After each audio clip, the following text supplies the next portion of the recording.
Hello, everyone.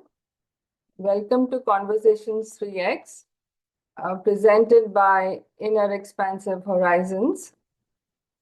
These conversations are to empower us women and reset. There are areas in our lives which can pull us down. We must always remember that we can reset at any time.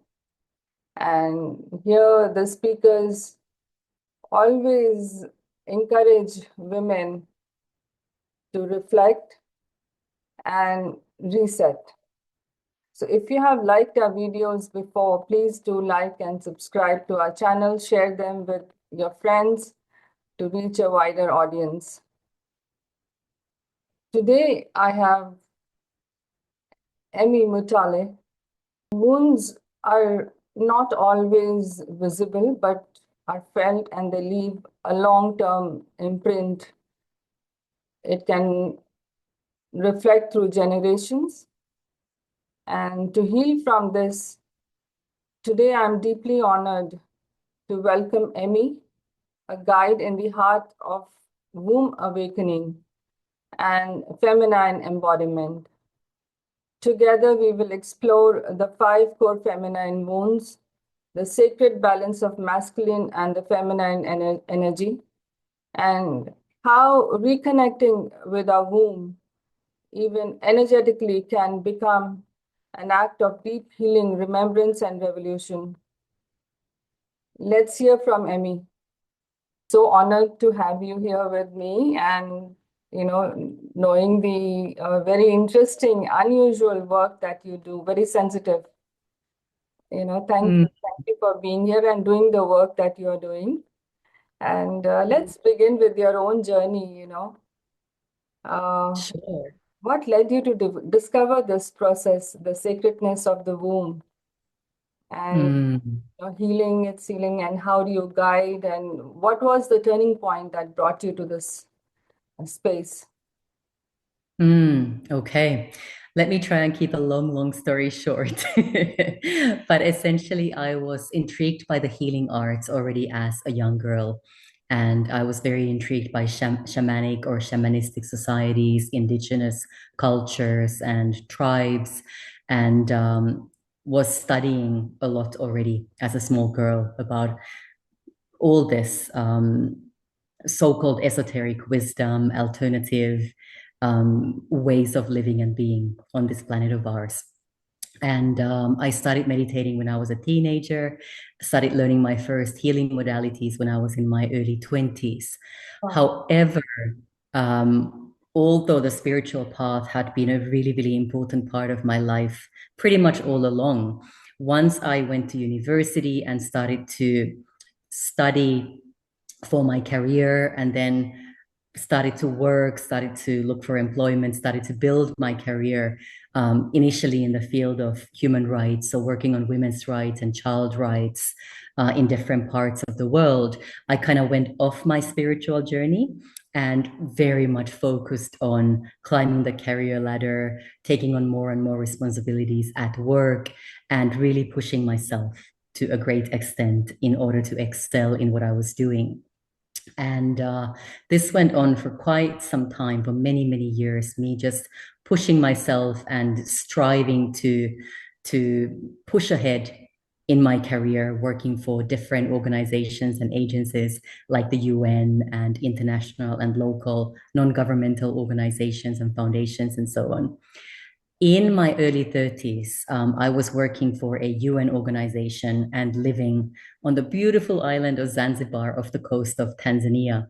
And at this point, I also had 2 tiny children. So both of my kids at that time were under the age of 2. So you can do the maths there in terms of how close they are. No, yeah, Yeah. And whether I was moms or doing your work or you're studying, it's anytime, any yeah. yeah. Yeah, so I was trying to be the perfect mother at home, trying to be the perfect employee at work, and really just pushing myself very hard. My daughter was still being breastfed at the time, so I had very little me time. So at night, I was still waking up to be with her, and At work, I was pushing myself really hard, taking on more and more responsibility, more and more assignments, and really thrived on external validation. So really loved the praise that I was getting at work for the good job that I was doing. What this meant, though, for me was that I was paying very little attention to my body, to the fact that I was very, very tired, to the fact that I had very little me time. So I was growing increasingly tired from the pushing, from the increasing workload, from the two kids at home who, of course, wanted mommy's attention when I came back home from work. And at one point it really just well, it started to get worse and worse. I would very quickly snap at my kids, was very impatient with my husband as well, and completely ignored the pain that I was starting to feel in my body at that point as well. Just pushed through the tiredness, the fatigue, and all the body signs that I was receiving. And it led to one day when I literally found myself in a heap on the bathroom floor. I had just shouted at my babies, cursed at my husband, told him to go away, and was literally looking for a permanent way out from this life. And it could well be that if we stopped sleeping pills, maybe I wouldn't be here anymore. But thank goodness we didn't. And it was in that one of the darkest moments of my life on that bathroom floor when I was feeling really like completely hopeless and desperate, that I suddenly started to feel something stirring inside my chest. And it really felt like this little sprout that was starting to open up in my heart space, that was starting to slowly, slowly curl up and get out of that tight bud that it had been in. And that for me was a huge sign. I had no idea how I was going to get better, but in that moment, I knew that I would. So that was a real turning point for me in many, many ways.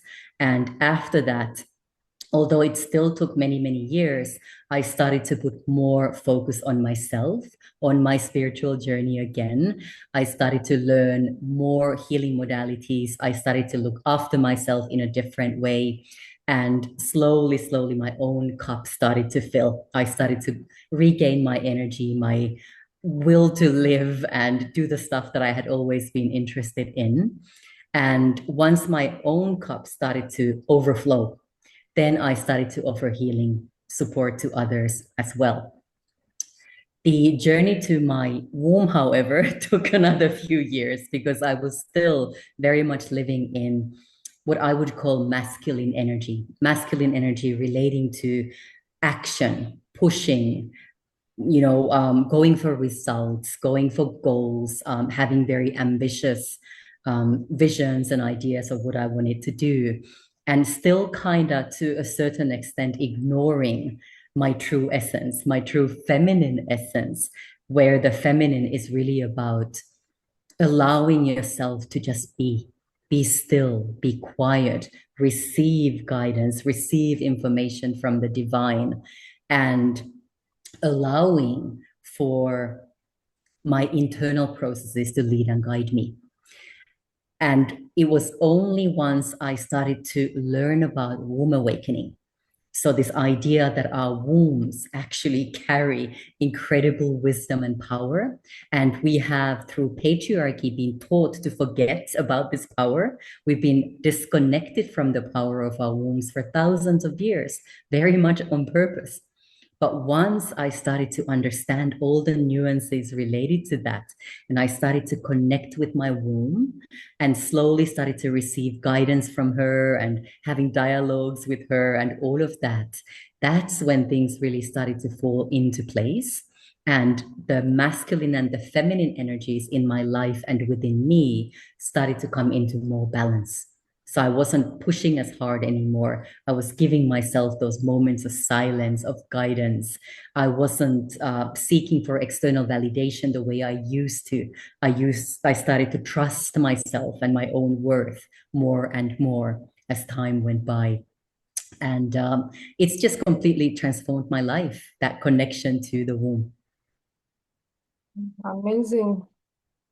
Amazing. My my journey has been very different, but this is so sacred. And reconnecting with yourself, and finding yourself in a way, rediscovering yourself um, means a lot. And then being able to support other women, to heal them, help them heal themselves, actually. But it's a, very precious, I would say, precious way of healing, not just alternative healing. It's something very sacred and precious. And that's how I understand it from you. And, for a few years in my life, I also worked with women who went through different experiences. They were different in the sense they could be traumatic. There was violence. It was a women's organization, and we also work with refugees. And these women have experienced emotional and very often been sexually abused as children, as adults, like getting married, and even then it doesn't go. So the imprints are very deep in their body.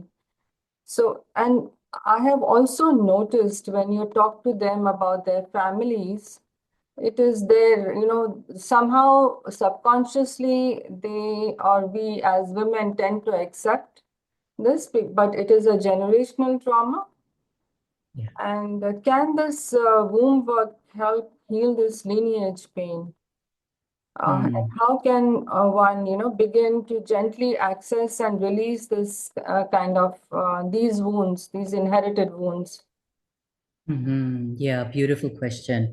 Yes, doing womb work can absolutely support you in clearing generational or ancestral trauma.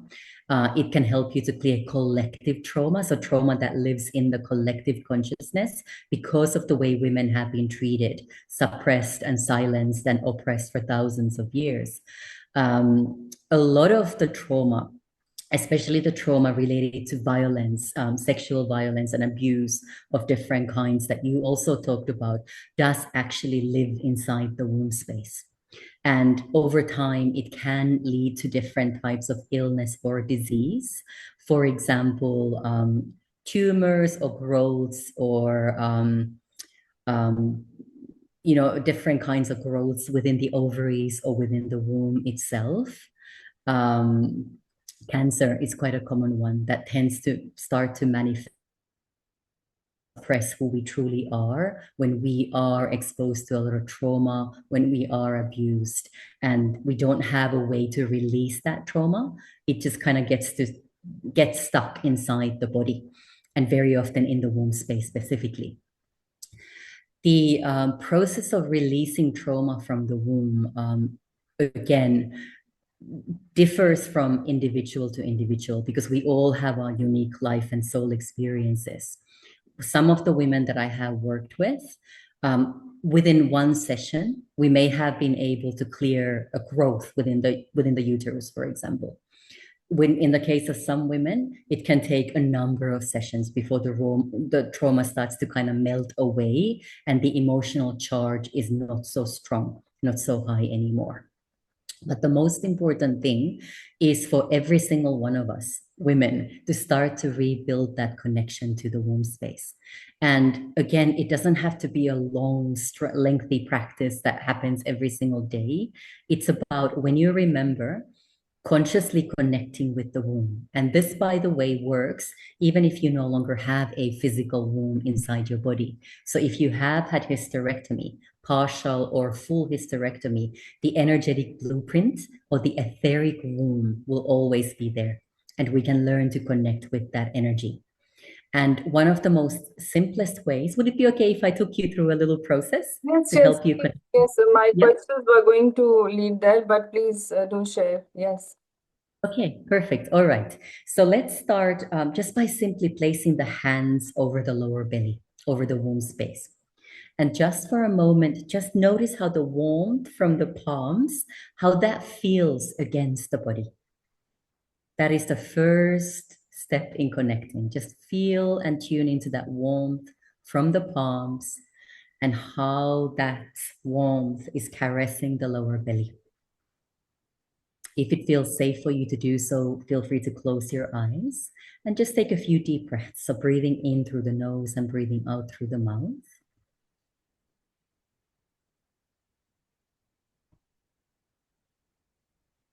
And then with your next in-breath, consciously bring your awareness inwards. And then set an intention around connecting with your womb. You could even just say to yourself, I want to connect with my womb.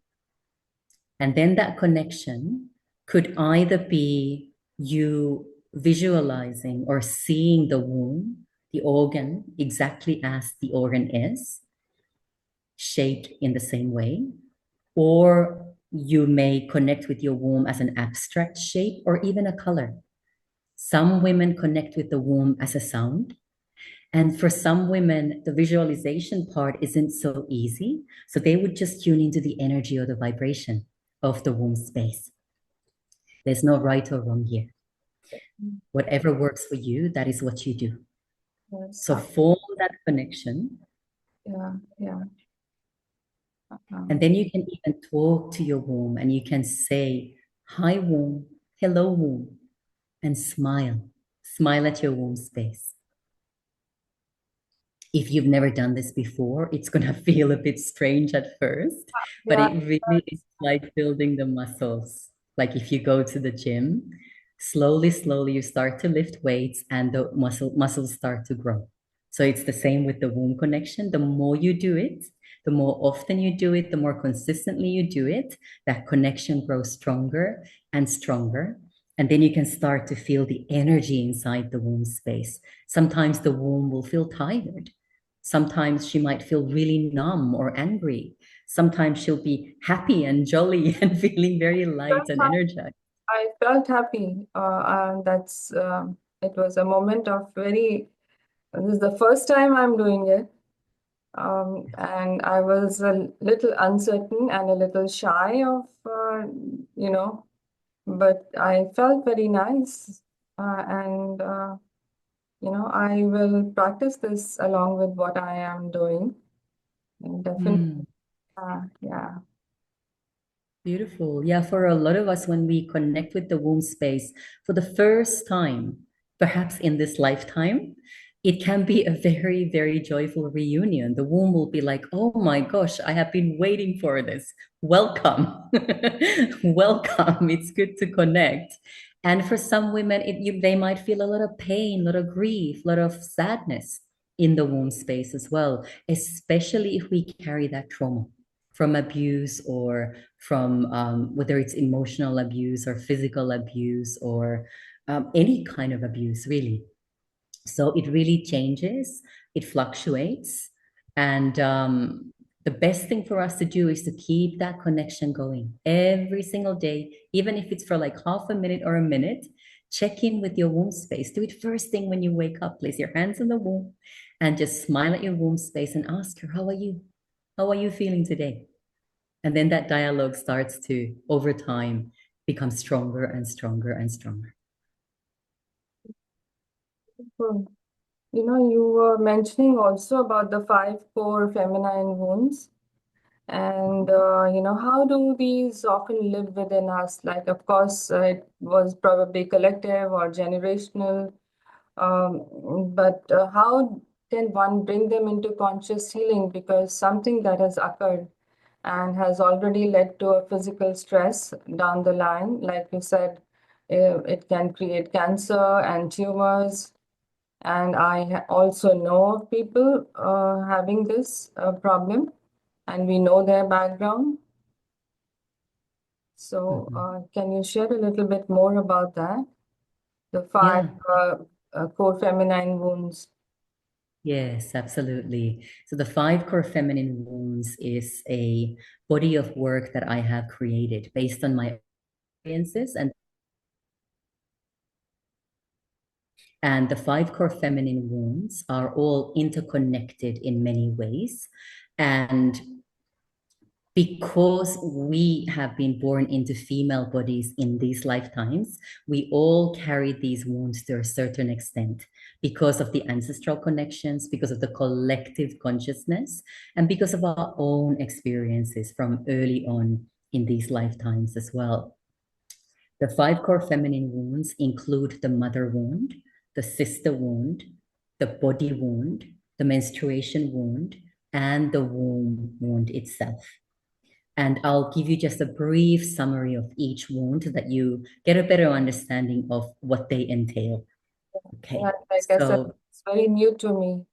Very new. hmm, but I bet when you start to hear me talk about them, you will recognize bits and pieces in your life as well, Yeah, in terms of how these wounds manifest for ourselves as well. yeah, yeah. So the mother wound is um, it has two different aspects. The first aspect is our relationship with our own mothers. So even in the best mother-daughter relationships, there are complexities to that relationship. And the child, the daughter, will be wounded and traumatized, at least to a small extent, because of the mother's words or behavior at some point during that relationship. Okay. But usually when the trauma is huge, when it's big, it's when the mother is either absent, emotionally or physically absent, or a very strict or an authoritarian kind of a mother, very controlling in their behavior, or is abusive in some other way, could be physically abusive or verbally abusive, or perhaps the mother used power over the daughter in certain ways, so would deny love and affection if the daughter didn't do certain things, and so on. So those are just a few examples. And that kind of trauma stays stuck inside our bodies. And again, it can over time manifest itself in illness. But usually, if you carry the mother wound, then there's a lot of self-doubt, self-worth issues. It's hard for us to love ourselves. And it's hard for us to have healthy relationships with older women, for example. Or we might be looking for a mother figure in other women as well. So that's one aspect. The other aspect of the mother wound is our own motherhood journeys, whether we choose to be mothers or can become mothers or not. But essentially, it is about often challenging relationships with our own children. It can also relate to the loss of a child, whether that is through a miscarriage, an abortion, or the early death of a child, and the grief and the sadness that comes through that. The societal expectations that are placed on mothers. Mothers should all behave a certain way, be a certain way, and be denied certain kinds of behaviors, and be this almost like pure virgin-like beings who are always there sacrificing themselves for the children. These are like stereotypical ways of looking at motherhood in a lot of our societies.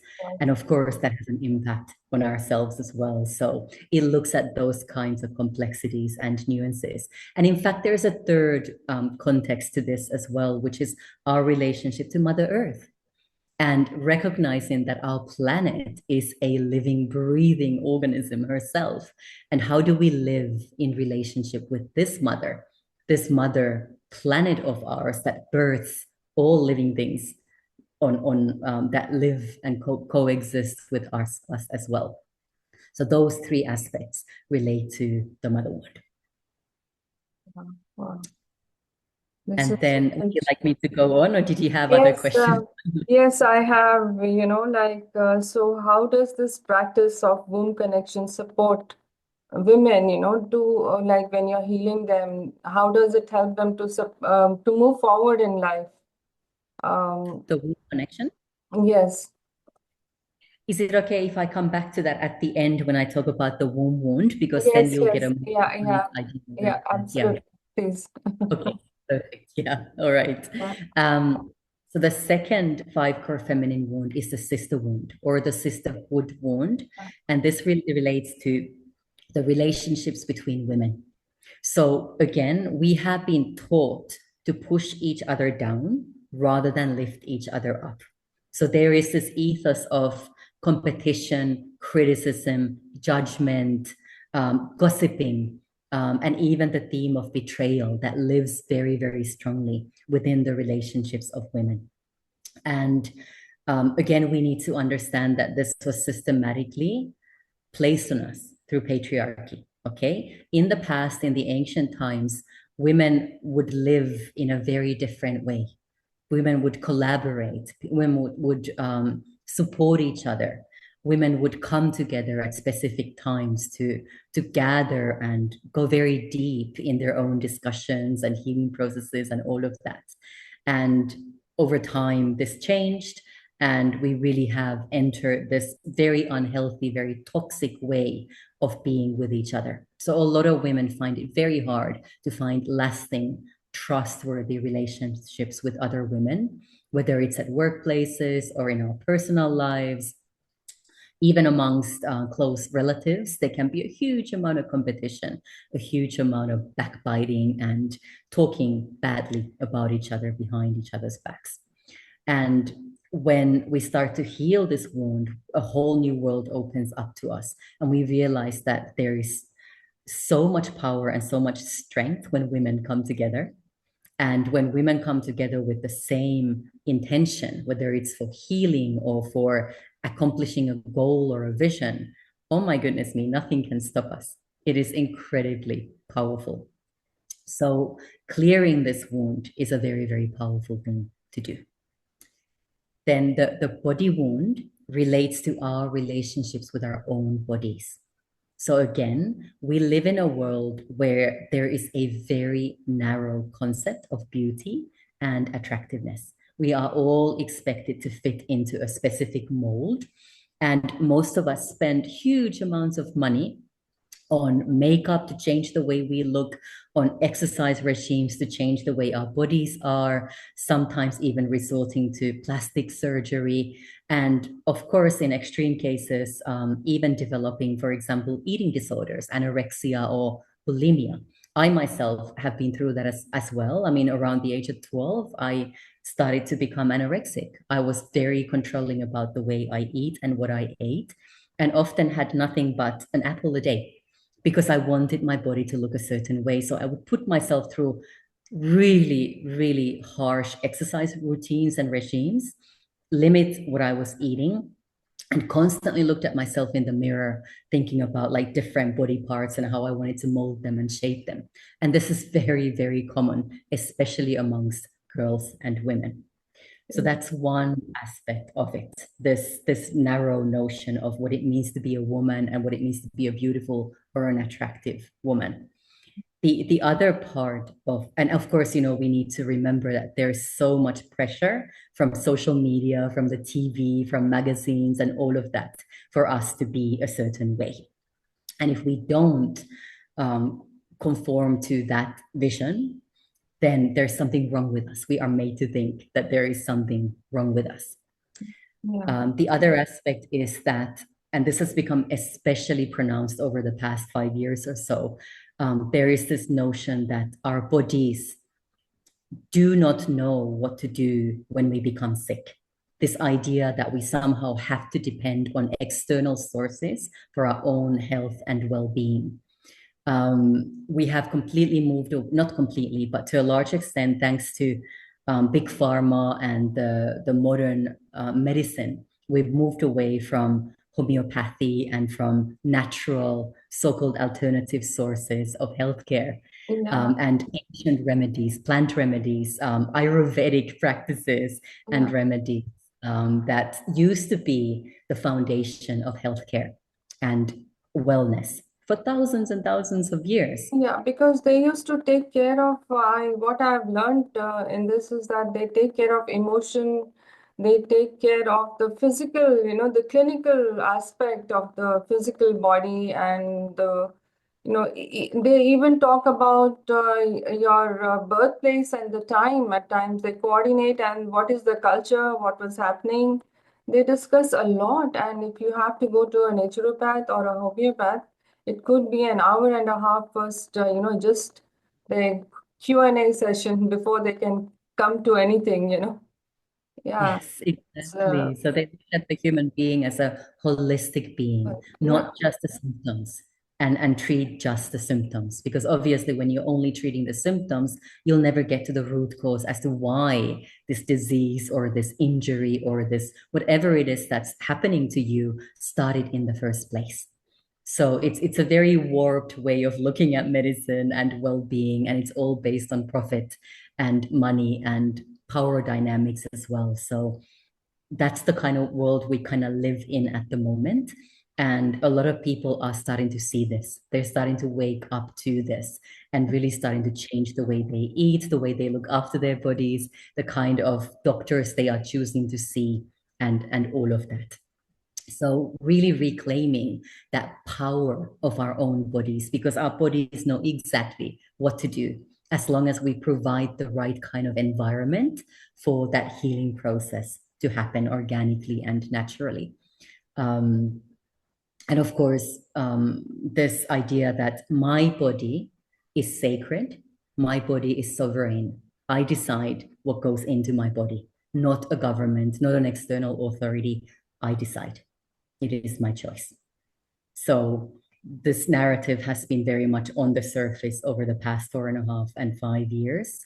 And again, luckily, it has led to more and more people waking up and realizing how much we have been kind of duped into thinking that our bodies are not powerful and able to heal themselves. Yeah, this is huge. It is a huge thing. And yeah, the times are changing and people are waking up. And when we look into the cyclical time, the nature of time, this is the time of awakening when a lot of people will wake up to the real truth, means the real truth, and their connection with maybe the divine or the supernatural, what is them actually, that is the truth. So it's not they are a physical body, but they are beyond that. That's So right. yeah, That's correct. Yeah, our bodies are incredible, and we have to always remember that our bodies are homes to our spirits, our souls. yeah, We are much bigger than our bodies, and we have been alive as souls, as spirits for a very, very long time. And we are very privileged to be alive in these times of change and transition on this beautiful planet of ours and to be exhibiting these 3D bodies that make so much possible for us. yeah, yeah. Hmm. I'm sure this golden age that's coming up now we'll see everything being transformed if AI doesn't take over completely. It won't. It won't be allowed to happen. AI will not be allowed to happen to that extent. I think enough people have woken up, enough people are saying no. And I think we really have reached that mass quota, so to speak, of enough people having realized the truth and seeing beyond the veils of illusion and we also of course have massive amounts of support from beyond our planet as well. There's a lot of beings out there, a lot of spirit beings who are rooting for us, Yes, sending incredible support to us at all times, and making sure that not only is Mother Earth ascending as per her own journey, but humanity also is shifting and changing. It's not going to be easy. And I think what's going to happen is that we're going to see even more craziness and chaos in the coming years. But that is all part of the process. The systems and structures that we've grown up trusting and believing in are crumbling. They are yeah, crumbling in front of our very eyes. And a lot of people are having what I would almost call rude awakenings. They're starting to realize that, oh my goodness me, what I used to trust and believe in wholeheartedly isn't actually for my highest good. And looking for alternative ways of living and looking for alternative things to do in terms of their work, in terms of their livelihoods. A lot of people are choosing to live off grid and move away from big cities and taking their kids out of the education system, choosing those ancient alternative remedies and ways of healing the body. And it's beautiful to witness. And there will be a lot more clashes and a lot more chaos to come, I'm afraid. Yes, chaotic before there is peace and harmony within the system, within life itself. That's definitely darkest time before the dawn. Yeah. It has to be there. They just walk hand in hand. But I think this Mm. time I listened to one spiritual leader, and he says that a world will be transformed forever. It might take a little more time, but it's they will realize that they are all consciousness, and it's we are talking about 3D, 5D. He says it will be beyond that. You can't even comprehend. Just a few Yeah. more years to go, but it might seem a long time. Beautifully said. Yeah, yeah, Absolutely. Absolutely. Yeah. And we have absolutely no way of even predicting what's going to happen with our current level of human consciousness. We can come up with different kinds of scenarios, but I think what is about to come is going to be new to us. Not new to our souls, because I think we've been there in a way. In the ancient times, we were already living in the golden age, and that got turned upside down. So we're kind of reclaiming that and then adapting it to the modern context, to the here and now. yeah. And there's a lot of clutter that has to be removed from the soul. This like in yeah, for the Indian culture or the Sanatan texts, they talk about the layers that are there on our supracausal body. And these are the stories and falsehoods and lies that have covered the truth, the pure Mhm. consciousness. So they will start, clearing and unveiling, and the truth will be revealed to each one of us um, Yes, at the right time. But we need to that, do the work. We need to do the work consciously. that's it. Yeah, that is Yeah. it. Yeah. So, you have somewhere mentioned about that womb is a portal, uh, Mm. and a portal to other dimensions, you mean? And, it is, of course, definitely ancient wisdom again. It has been, mentioned in the texts, at least in the Indian old texts. There is a lot of conversation and information about this. So, how does this really heal? Because again, I keep coming back to this point that everything is there, but something that is so badly damaged, how is it, how do we really heal that? Can you just walk us through that? Yeah, yeah, absolutely. So yes, our wombs are portals. They are portals into different dimensions. They are portals into ancient feminine wisdom. Through our wombs, we can connect with the very first mothers on our planet, the very first mother on our planet, and to all other women um, at any point in time, anywhere on our planet. And I would also argue beyond our planet as well. Yeah. And the ancient ones knew this. The ancient ones would revere women as physical carriers of wombs because they recognized very deeply the sacredness of the fact that women, because of our wombs, we are the ones who birth new life. We are portals for new souls to descend onto earth and be birthed through our bodies. And that is sacred. And again, we've been made to forget that. It is incredibly sacred. And through our wombs, we are also connected to Mother Earth, the cycles of nature, and we're also connected to the cycles of celestial bodies. And that brings through interdimensionality as well. And our creativity lives inside the womb space as well. So not only can we create new life, but also new ideas, creative or artistic projects, books, poetry, music, paintings. That creative spark lives in the womb space as well.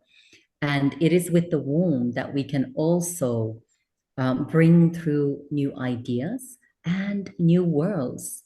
So we manifest through our womb spaces the kind of lives we want to lead for ourselves and for the collective. So I call all of us women the birthers of the new earth, because it is through the creative power of the womb that we create that collective space, that we choose qualities like love, compassion, and kindness as the foundation for the new earth, for this new age that is dawning. And the healing of the womb space, because we've talked about the trauma and the pain and the grief that can also live inside the womb space, is again a multi-layered concept. And again, it depends on individuals' own unique life and soul experiences. But the most important thing is to start to form that connection with the womb space again, for the womb to know that you are aware of her. You are consciously aware of her existence, whether it is the etheric existence or the physical existence of the womb space. And there are many, many different ways that you can do the healing work, but one would be to tune into the energy of the womb space, tune into any stagnation or like stuck energy or darker energy, tired or sluggish or numb energy or grief energy that lives in there in the womb space. And then imagine that you are connecting like through an umbilical cord from your own womb down to Mother Earth. And you can allow for the negative or the stagnant energies to start to simply flow from the umbilical cord, this imaginary umbilical cord from your own womb down into Mother Earth. It is incredibly healing. Mother Earth will not be hurt or harmed by this. She welcomes this energy and she simply composts it or transforms it and transmutes it into something beautiful and powerful. There are many, many different meditations that I have around this, but forming that connection with Mother Earth and working with Mother Earth to release whatever no longer serves from your womb space, and then breathing up this refreshing, healing energy from Mother Earth, from the core of Mother Earth, which is the womb of Mother Earth, into your own womb space. It's a very, very powerful practice. Working with colors, bringing through different kinds of colors into the womb space to clear the energy there is also very, very beautiful. Calling on your guides to do the healing work with you. I work a lot with the Great Mother and Mother Mary, for example. So I would call on Mother Mary. And this could be Isis, or this could be Saraswati, or this could be a Greek goddess. It could be any guide that you are working with, whether it's an animal guide or a tree, whoever it might be, and asking them to support you in that healing process, asking them to remove some of that stagnant energy. And one of the most potent tools that I work with is something called EFT, or tapping. And it is a very simple but a very powerful method that allows us to very quickly connect with our emotions, to connect with trauma that is still living inside our body, to bring up memories that might have been suppressed for a very, very long time, and address even the deepest of trauma in a very safe, non-judgmental way. And through the tapping process, we literally, what we do is we allow the body to relax, to come into a state of greater balance. And when the body is relaxed, that's when the healing can happen. If we're constantly in a state of stress, or fear, or worry, the body is clenched up and the healing cannot happen. We need to be able to release that stress, that fear from our bodies, from our cellular memory, so that we can be in a different state of mind and a different physical state where the healing can then automatically start to happen. But when I work with clients, we very often address the root causes as to why something is happening in our lives.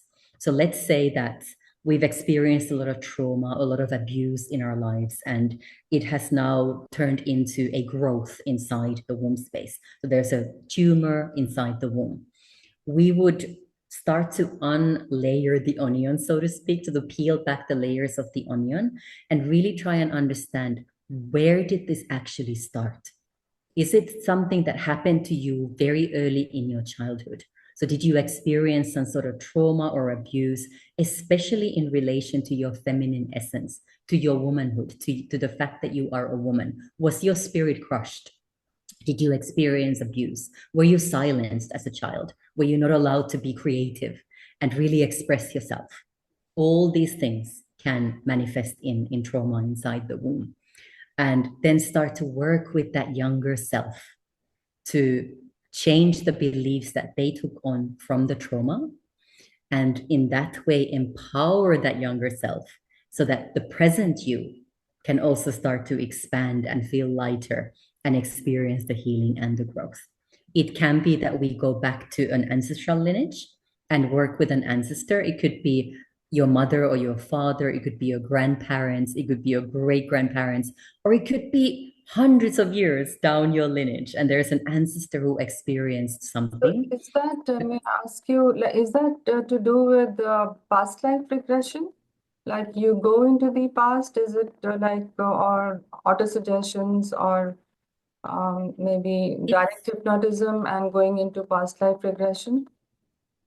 I never call it past life regression per se, although it can contain elements of that. Yeah. With ancestral healing, it doesn't have to be a past life. We can work directly with a specific ancestor, whether it's a male or a female ancestor, and bring healing to whatever they experienced and went through. We do also work with past lives. And in these cases, we literally would um, often very, very quickly be able to connect with a past life version of ourselves, whether it is from a more recent past life or a past life from a very first incarnation on Earth, for example, or a past life on a different planet altogether or a different galaxy altogether. And then work with that version of ourselves to do the healing, clear it at the root cause, and then feel the impact in our own bodies and lives. Or it could be the collective experiences of women. So it could be that we are carrying the shame or the guilt or the worthlessness that women have been taught to feel and experience for thousands of years now under patriarchy. And it's a matter of getting that out of our systems, clearing the emotional charge of that, and releasing that trauma in that way. Yeah, I really hope. It is my desire to see that culturally and in communities, the perception is changed. It needs a dramatic change, no matter what we see today on social media or general community gatherings. Also, those fun gatherings and show business. It indirectly targets feminine feminine divinity and love, the true aspect of love. Um, they kind of, in a way, mock at it directly or indirectly. It might seem very beautiful, like I said, that everything that's layered with gold is not gold. It can be something very different when you really go into the depth of it. And I have seen some beautiful women, being with a difficult past, and they're trying to do their best, to come out of it, and how they get exploited, in the garb of cultural events and things like that. It is.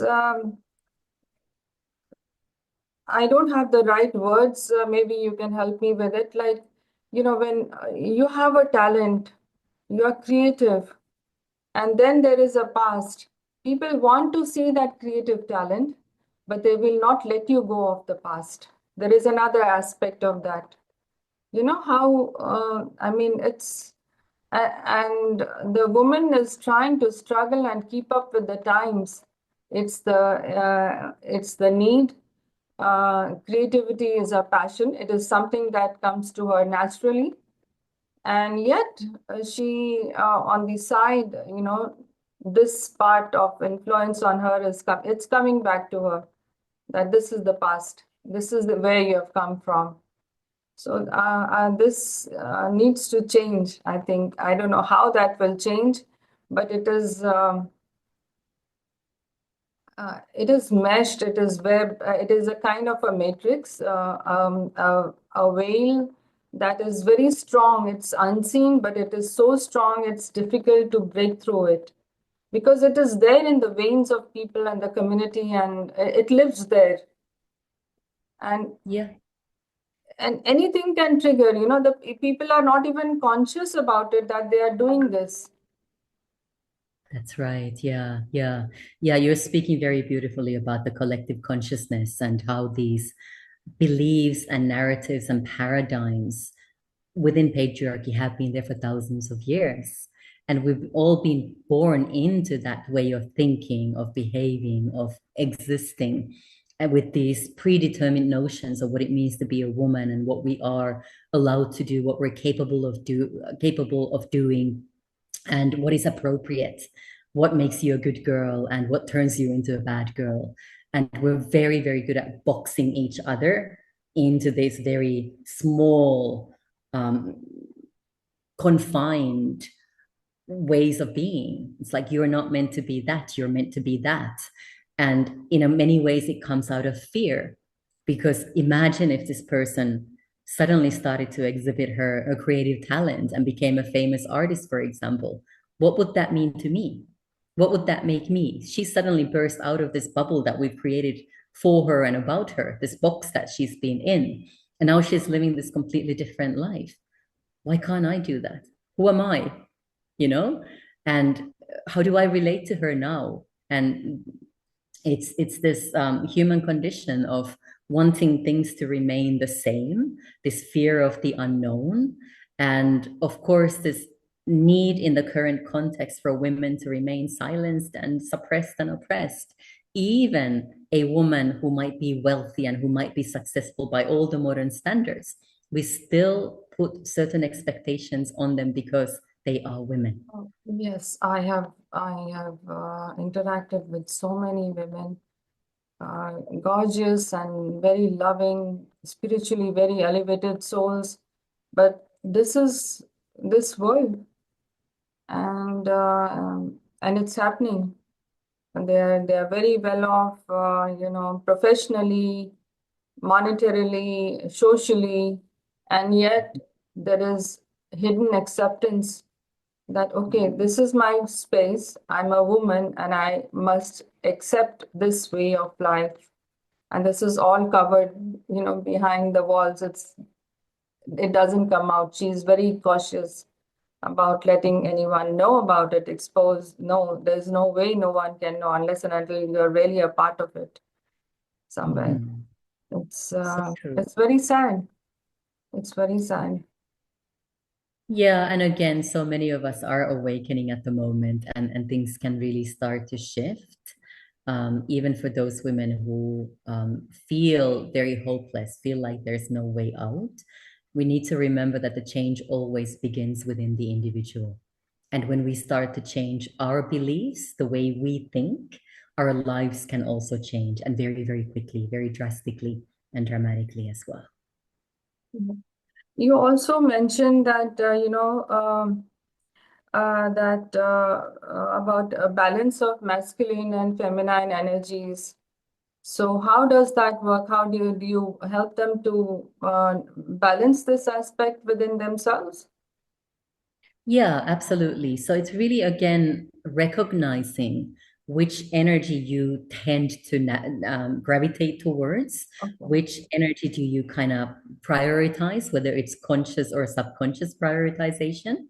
And as I explained about my own experience, I lived very much in the masculine energy of constant action, of pushing myself, of climbing that career ladder and um, ignoring the signs of my body and being on that go, go, go mode all the time. And to the detriment of my feminine energy, which is that receiving, allowing energy of the void, of the quietness, of the stillness, of surrender. I love that word nowadays, this energy of surrender, where we know that we are guided, we are held, and we don't need to control everything so tightly at all times. And it's recognizing which patterns we are kind of putting out there at any moment and realizing like, oh my gosh, I've really been working so hard for the past week or so, pushing myself, not resting enough, not listening to my body, not connecting with my womb, and trying to get all this work done. And I've completely let my feminine side go again. So let me put into my calendar an hour tomorrow where I simply spend time with myself. I'm in a quiet place. I'm by myself. It is silent. There's no disturbances. And I'm going to connect with myself. And I'm going to allow whatever inspiration, whatever guidance that is ready to come through to come through. And, or I'm going to dedicate an hour to taking a beautiful bath and putting lotion on my body, really just like pampering myself and looking after my feet, giving myself a pedicure. That's all very beautiful feminine energy that often gets pushed aside when we are busy, when we're busy doing the stuff that we need to do. Yeah. But really, very consciously looking after ourselves and doing those things that we know nourish us and light us up. You have also spoken about breath work, visualization, and sacred intentions, and probably even affirmations you have mentioned somewhere that and all these help to access deeper selves. Very true. Yeah, I love ritual and ceremony. I think we need to remember that every moment, no matter how mundane it is, it's still sacred. And if we approach those mundane moments as sacred, then even things like washing dishes can become a beautiful, expansive experience. However, when we purposefully, intentionally create a sacred space and carry out a ritual or a ceremony, whether it's for ourselves or for our Mother Earth or for some specific goal, like receiving more abundance into our lives, it elevates our experience. It brings something beautiful into our lives. And that's a very feminine space and energy as well. So the more of that we can bring into our lives, it doesn't have to be every day. Maybe at the beginning of each month, you decide to do a little ceremony where you set intentions, where you light a candle, you burn incense, you clear the space around you, and you set your own sacred intentions for the month ahead and be in that own creative, sacred space with yourself. It's incredibly powerful. Affirmations are beautiful, although I tend to work more with affirmations, which is slightly different from Yeah, I affirmations. was just going to Affirmation, ask, what is a formation like? yes, yeah. So affirmation would be a statement that we repeat to ourselves, like, I am wealthy, I am healthy, I am beautiful. And if you don't quite believe that, Hmm. your brain is constantly going to go, that's not true. That's not true. That is not true. So you're kind of negating what you're trying to accomplish with that affirmation. Of course, it can work, but you probably have to repeat those things for a very long time for the subconscious to start to change. What we do with affirmations is that we turn the affirmation into a question. So, for example, I am wealthy becomes, why am I so wealthy? And the beauty there is that when you ask that question, your brain will immediately go into problem solving mode. So it will immediately start to look for solutions and answers to the question, why am I so wealthy? And suddenly, new opportunities will start to open up for you. New income streams will just be there for you, or you receive an unexpected sum of money, for example, or suddenly you have new friendships that are opening new doors for you. It's incredible what happens when you start to work with affirmations and start to ask those questions. Yeah, if people want to connect with you, how do they connect with you? I realize that I've taken too much of your time. Is it? Oh, Suddenly realize I can talk as much, because it's such a beautiful subject and delicate and sensitive work that you're doing, and much needed and lesser known. Not really many people know about it. very true. Thank you so much for recognizing that as well. I have a website. It's femininerevered.com. And you'll also find me on Instagram under that same title, femininerevered.com, and also on Facebook, either under Emmy Mutale or Feminine Revered. And you can also just email me as well at Emmy, EMMI, at femininerevered.com. All right. I will put all the information in the description box below. And I have one, I have a question that I've written for myself. I will read this. In a world deeply in need of healing, how can feminine embodiment and womb awakening guide us all towards spiritual growth, inner peace, and a life rooted in love, compassion, and collective awakening? What kind of meditation do you believe that can help? You've shared quite a bit of it throughout. But Mhm. when like a person like me would also like to know, you've already told that it is, of course, we are all spiritually very connected. The womb is connected. It is spiritual. It is very sacred. And now I also realize after talking to you, something that I want to share is the sacral chakra we have right there, and the sacral chakra is sacred. So that is there. So, what meditation can really help to really awaken this? One you Mm, mentioned that you touch the space there and you go within, and I could feel the connection, and I am really going to work on it. Beautiful. Yeah. Well, one of the most powerful meditations that I work with is one that connects me to my own womb, to the womb of Mother Earth, to the very core of Mother Earth, which is her womb space, and also to the womb of the creatrix, to the womb of the Great Mother. So, in the world that I live in, there is this understanding that everything that is, in terms of the galaxies, the planetary systems that exist in this multiverse of ours, have been created by a feminine energy. And we often refer to this as the void or the primordial black hole from which everything has been birthed. So, in this meditation, we connect to our wombs, to the womb of Mother Earth, and then also to the womb of the Creatrix. So, the great big black hole, the primordial black hole. And through that, again, we are anchored and grounded and rooted into our own bodies, our own wombs. We're anchored and grounded into Mother Earth, to whom we can release that which no longer serves, and from whom we can draw healing energy into our own wombs and our bodies. And then from the primordial black hole, from the womb of the creatrix, we can receive and download inspiration and new ideas, this sense of limitlessness, this sense of openness and expansion, and this idea that we are boundless.